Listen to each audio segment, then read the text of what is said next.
It's a pleasure to spend a few moments with you this afternoon during this lunch hour. Continue to eat. It won't be deemed by me to be non-courteous. It's appropriate. It's the lunch hour. I'm glad to be back a second time around during Black History Month. This is a special time when we as a country look at the accomplishments of African Americans. As the bio on me suggested, I went to a segregated school where it was not permitted for us to have Black history, and our teachers would sneak and do demonstrations and discussions about Black history. And so now to come full circle and have this kind of program is not only important, it's personal and emotional to me, and I appreciate your inviting me. You know, people take different approaches in looking at Black history. In my youth, it was customary to talk about the accomplishments of African Americans. That was important because we as a people, African Americans, had been deemed by the larger racist society as inferior, inadequate, and in some cases almost less than human. And so during Black history, there was a pounding of blacks have done this, blacks have done that, to try to uplift the psyche of people who'd been oppressed. Well, this is 2024, and I shouldn't have to stand before a group of students and educators and talk about the accomplishments of African Americans. My assumption is you either know it or you're going to learn it. And with all the tools at your disposal, I don't need to go through a litany to try to convince you that African Americans have made some progress. So I'm not going to talk about that. What I am going to talk about is the role that some African Americans in a movement to make this country better, and some young people of all races in an effort to make this country better, the roles that they have played. I wanted you to hear Teddy Pendergrass, the late Teddy Pendergrass, particularly the phrase, "The world won't get no better if we just let it be." So, why is a song from 1975 relevant in 2024? Well, we only need to look at our status as Americans, as men and women, as humans in 2024. Racism, anti-Semitism, anti-Muslim sentiment, anti-women's rights, anti-gay rights, environmental challenges, war, anti-immigrant status, and a rising tide of people who in a vengeful and almost hateful manner are saying, "Make America great again." Code words for, we don't like the way the country is going, let's go back to the way it was. 2024 is a challenging period in our country. Many of you are blessed with youth. And the blessings of youth is you have a lot of energy. You have a lot of intellect. You have a lot of insight. The curse of youth is that you don't know the history. You don't know that at one time this country was moving in a direction of hope and inclusion. And now we've taken a step back, a significant step back that threatens the status of Americans generally, and to some extent the status of people in the world. So it is in that context that I want to talk about how we respond to where our country is today. And it's fitting that we do it in the context of Black History Month, because three things are important for you to know. One, the history of African Americans in this country is inextricably tied to the history of progressive social change, whether it's anti-slavery, whether it's abolition, whether it's Reconstruction, whether it's development of education, civil rights, on and on and on. That's number one. Number two, young people of all races have been inextricably intertwined with social change. And number three, those of us who have been involved in movements for social change have usually been touched by something individual to us that gives us the spark to do something different. Why do I say that? Well, let's just look at history. You all know who Sojourner Truth was, right? Everybody knows Sojourner Truth. If you don't, look her up. She was 20 years old when she said, enough is enough. I will be a slave no more. And she ran away after a brutal beating of her mom and her. She became ultimately an abolitionist, tremendous speaker against slavery, and a great advocate for women's rights. Look at Ida B. Wells. If you don't know that name, look it up. Ida B. Wells. Tremendous woman who at the age of 21 is riding a train, the Chesapeake and Ohio train.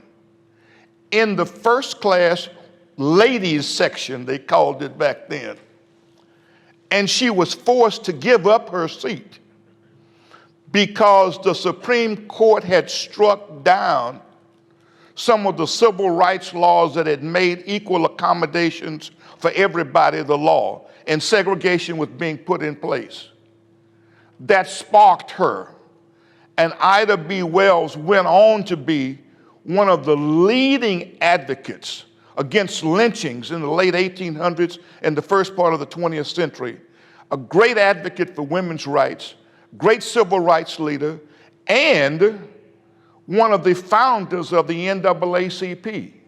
Although her name is not on the list, because shamefully, some of her brothers, black and white, who were the founders of the NAACP, were uncomfortable with a feisty woman signing on to the Declaration of Creation of the NAACP.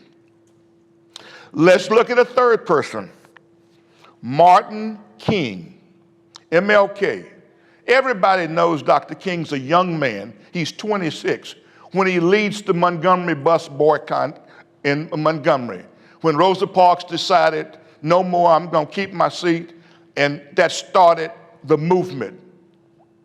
What you may not know is when he was 15 years old and had just won a public speaking contest, was riding a bus going home with his teacher, he and his teacher were forced to give up their seats on the bus because the bus was crowded and Jim Crow laws, segregation laws, required that if whites needed a seat, blacks were obligated to first move to the back. And if those seats were not enough, give up their seats. So the young Martin King and his teacher had to stand while white passengers took their seats. That left a mark on him, just like the Ida B. Wells train incident left a mark on her, just like the Sojourner Truth slavery experience made a mark on her. As a result, all of them took their situation and said, I've got to do something different. So two things are at play here. They are the individuals who know that justice is not being served, who know that something is wrong in this situation, and they suffer a personal indignation that spurs them on. But there's also a group of people around who know the same thing. Thousands and thousands and thousands of people throughout history who've decided, I don't want like this. I don't want to take this. And they either become directly active, indirectly, or even closet supporters of a movement to make America different. I mention those because I want you to think about the power that you as young people have in shaping the world that you are going into, your world right now. When I was your age, it's the 1960s, and it seems like change is abound. And I had a lot of hope for this country. I could see that laws were being changed, barriers were being broken down, women were on the move, blacks were on the move, Hispanics were on the move, people were protesting when their government was involved in an illegal war in Vietnam. There was hope that we could make this country better. The world that you are confronted with, there's an onslaught against that hope. So people in my generation are asking you, is there some way that you can help restore the hope that we want to have in the future of our country? Is there some way that you can put this country back on a course of justice and righteousness as opposed to evil and hate? Now, those are strong words, evil and hate. But look at what's happened in this country over the last 5 years. The number of incidents of hateful acts against people because of their sexual orientation, because of their skin color, because of the language that they speak, because of the God that they worship. And people are trying to legitimize it as if it's normal. It is that world that you are confronted with. When I was young in high school, I marveled at people, young people, who decided they want to make a difference. I was amazed that there were young people in the civil rights movement who were brave enough, black and white, Jew and Gentile, as Dr. King would say, to get on buses from the north and ride buses into the South, knowing that the law said the bus stations were integrated, but the South said they ain't integrated. Knowing that they would meet violence on their bodies, that they'd be beaten when they arrived at the bus station and the local sheriffs would do nothing. John Lewis, the late congressman, will write over and over about his experiences as a freedom rider. I remember in high school seeing students from Wiley College in Marshall, Texas, demonstrate downtown and face the fire hoses and the dogs just because they wanted to integrate the restaurants in Marshall. I remember the students from the North who came to the South in the summer of 1964 to register black voters who were not allowed to vote in the South.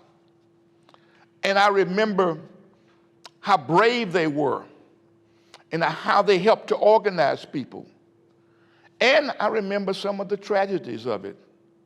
That year, James Chaney, African-American boy, 20 years old, from Mississippi. Andrew Goodman, 21-year-old Jewish student from New York.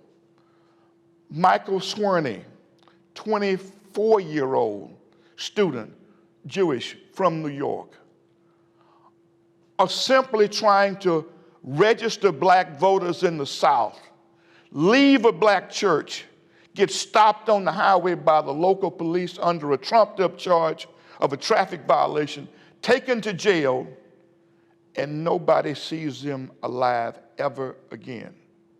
they are killed, they are brutalized. These young people, your age, not our age, your age, decided to make a difference. They looked at their world and said, I can do something about what's going on.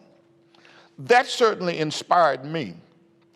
But I didn't have the courage to do anything in high school. And when I got to the University of Houston, I didn't have the courage to do anything. I thought my role was just to be a real good student, to dispel the notion that African Americans could not academically compete with white students in an integrated situation. I thought that was my contribution to the movement. It was one incident that was personal to me. It was not Ida B. Wells on the train or Dr. King on the bus or Sojourner Truth escaping from slavery, but mine was personal to me. I got a C+ on an English exam that I knew was not right. I knew it was not right.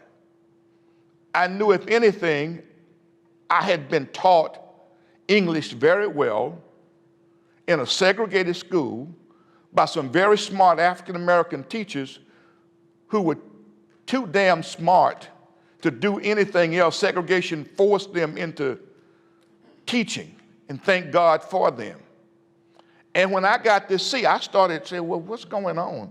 And I started talking to other African-American students, and what we recognized was there was a perception among some of our professors was that we're just C students. And so no matter how we performed, the best we could hope for was a C. That started me in civil rights work. And it ultimately ended up in organizations and movements and trying to make a difference. And I thought about that, and I wondered, why did it take that for me to move? Why is it I couldn't be a citizen's advocate, a citizen's activist to help change my country? Now, in the last 7 or 8 minutes, I've talked a lot about old people and old times. So I'm into 2024, and I'm looking around in this room. And rather than me tell you about what you should do, let me ask you, have you contemplated what you can do to make this world a little bit better? Have you contemplated how you can accept the challenges that are on hand? Well, obviously, the first thing and the principal thing you've got to do is to get an education. So let's start with that premise. All of the shenanigans that I did in college, all of that, I was arrested multiple times for demonstrations. I led protests, got charged with inciting a riot. All of that, I got my degree, and I was on the honor roll at the University of Houston. So the first premise is you got to get your education. But there are more hours in the day that on your best you will ever devote to academics, which means you've got some other free time to do something. And while you are free, there are people who are hungry. While you are free with your free time, there are people who want to be involved in politics but don't know. While you have free time, there are young students who need to be tutored. While you are free, there are voices that need to be raised up against things that you know are wrong in this society. It's not incumbent upon me to tell you what you should do, how you should do it, or when you should do it. And I would ask you, don't think that I'm trying to ask you to duplicate what we did in the 60s. Those days are gone. And those tactics, may or may not be appropriate in this environment.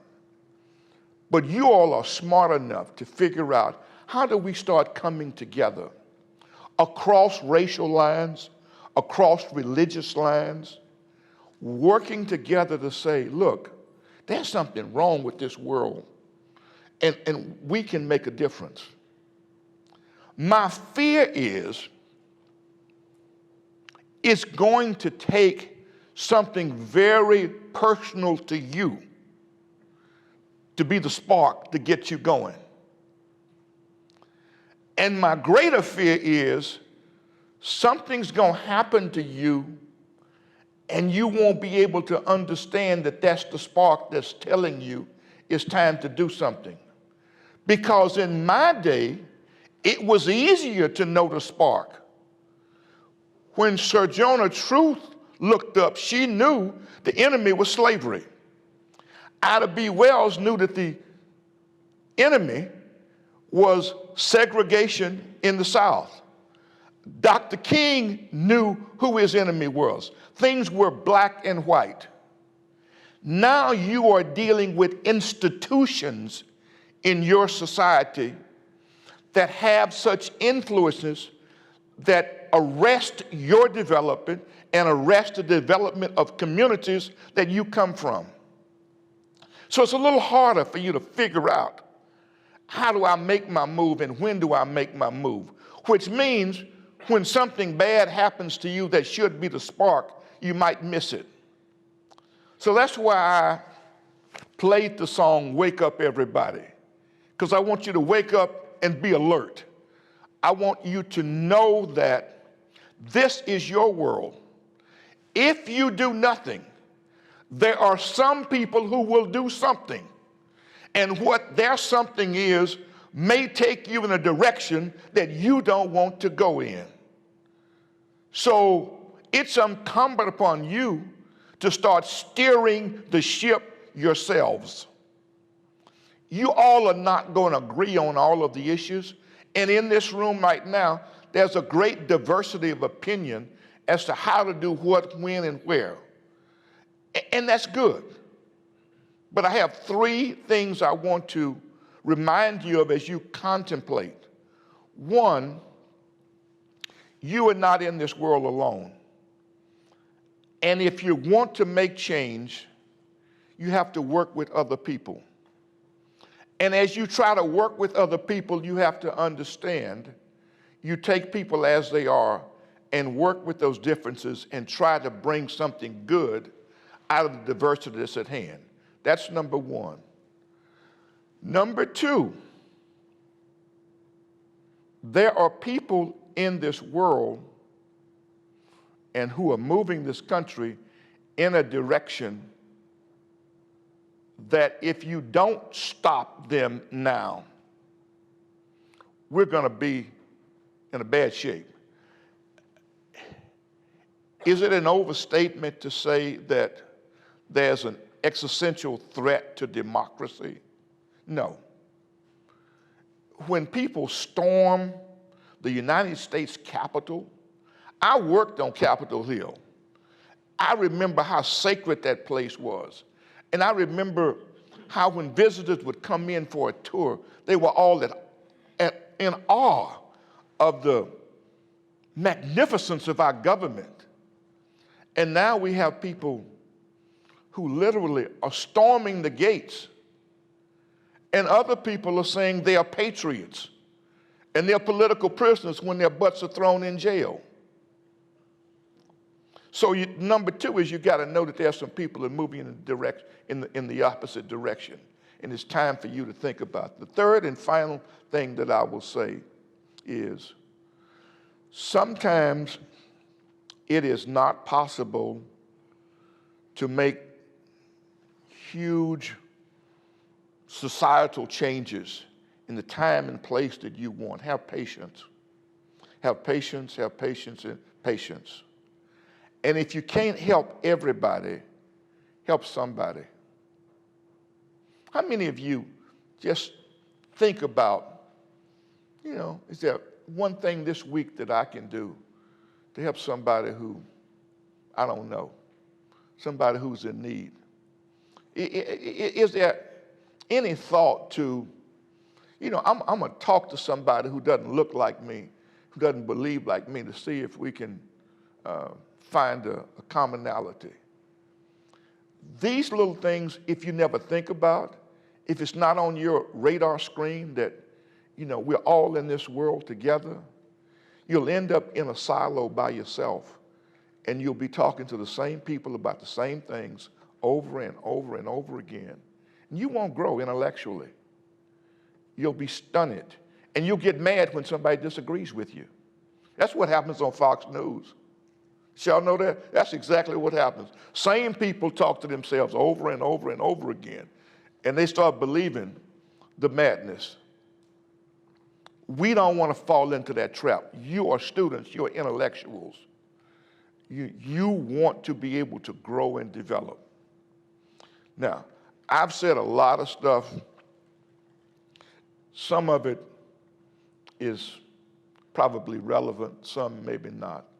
But I did it all in the context of Black History Month because I wanted to press the theme that young people have the challenge of saving our country.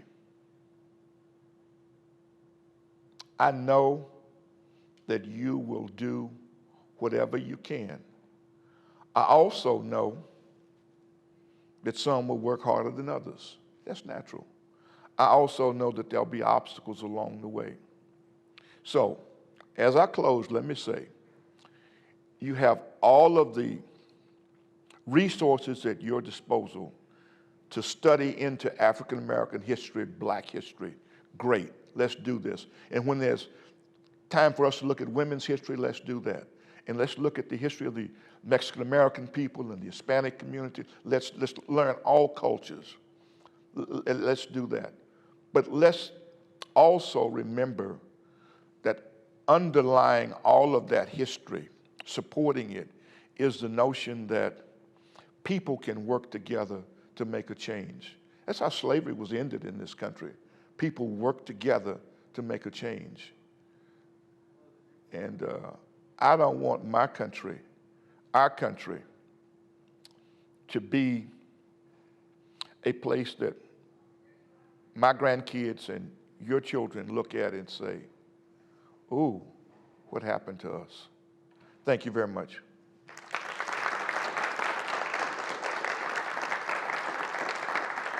If there are any questions, I'm happy to take 2 or 3 before we have to close out.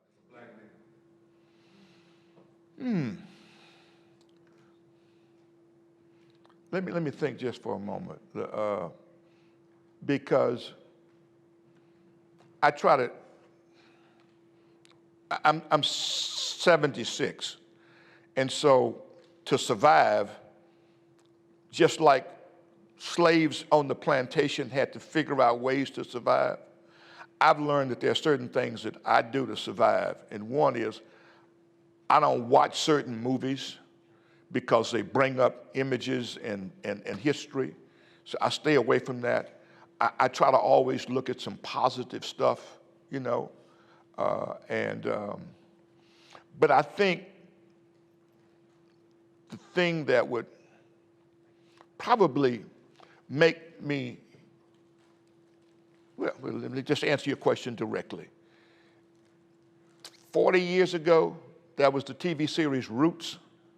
It was a mini-series. It's long before your time. Ask your parents or even grandparents about it. But it was a phenomenal deal that traced the history of an enslaved man who was captured in Africa, Kunta Kinte, all the way through his generation. So that in particular was one. The second one in particular was an FBI glamorization called Mississippi Burning. It's an old movie, but it highlights the role of the FBI in Mississippi in the 1960s when the civil rights workers were killed. And it's so wrong, it's so false. It highlights the hero of the FBI when in fact they were working with the Klan in many respects and does not give proper respect to the civil rights workers that was there. That's number two. Number three, I think, well, there is no number three. I'll just leave it at that because I stopped watching movies kind of after that. What I do is watch positive movies. And the one that I am going to recommend to you, if you've not seen it, is From Scratch. Now, you smiling, you know what I'm talking about, yeah. So it's an inside joke if you don't know, and I'll tell you. The inside joke is one of my daughters wrote a book called From Scratch. It was a New York Times bestseller. It's a love story about her as a college student who went to Italy, fell in love with a Sicilian guy who was a chef in Florence, and it was their life and their love, you know. And so they made a movie about it, Netflix, and it's a series. And so the joke is that I recommend that because my daughters did it. And it's about 85% factually correct. And I love it. So what about it? it's because many times the spark is happening and we don't see it. And so we miss it. And we just continue to go on and on and on and doing what we're doing. And you know, I'm not suggesting that you all, as young people, have to do great things. I am suggesting you have to do steady things, continue to work. Sometimes it's the little things that you do over and over. Look at your communities and see who needs help and how can you help them. It is so easy to drive by homeless people and just say, it's much harder to say, look, can we organize something that maybe work with other groups who are working to try to deal with the homeless situation, see if we can help?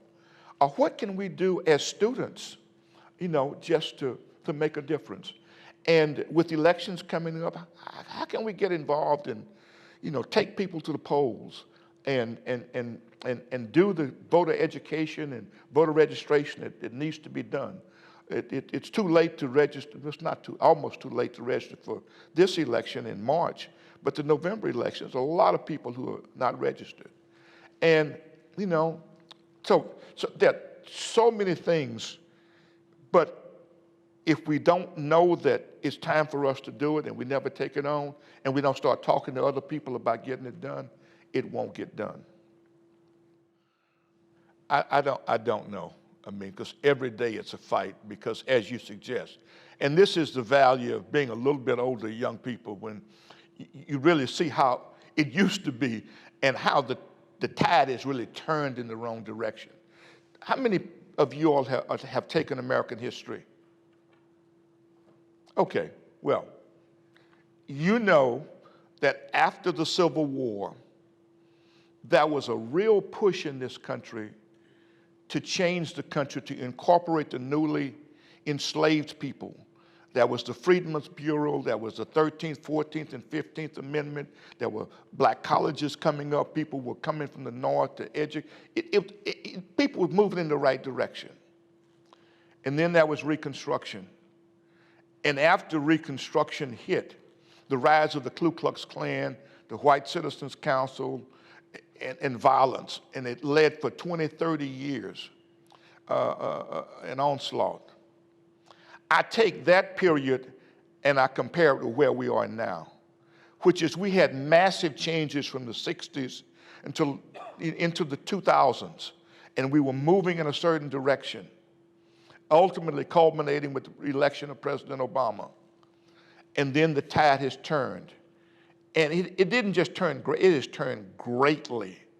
And the venom, the anger, the hostility, that's where I think, if I have hope, it's that young people like the people I'm looking at now, you all have not been so poisoned by the hatred that your minds are still open enough to do critical thinking and figure out things for yourselves and figure out what path you want to go on. So the only thing I can say in response to the question is I just try every day to keep keep my spirits up and know that, you know, a better day is going to come. Yeah. Oh, Bluebird. Yeah, yeah, yeah. Attica's first book, she's talking about my daughter, Attica, who's a novelist. Her first book was Blackwater Rising, and it's actually based on my life. And so that's a better reflection of me. I helped her with resources for writing the book to make sure she was factually correct in the representations that she made. And of course, as a father who appreciates good books, I would recommend Bluebird. I'd also recommend Blackwater Rising. I'd also recommend Home, My Sweet Home. And so it's a lot of things that I could say about, you know, my daughters. They've done wonderful, but they used to sit where you all sit, you know, and there's a talent level in this room that's equal to kind of where they are. And for both of them, I mean, they toiled in the vineyards for 20 years professionally before things just kind of took off. So, you know, I mentioned earlier about having patience and being consistent and persistent and keep working, being steady, is the term I used. It's good advice in life. Thank you all very much for the opportunity to visit. I really appreciate it. Thank you.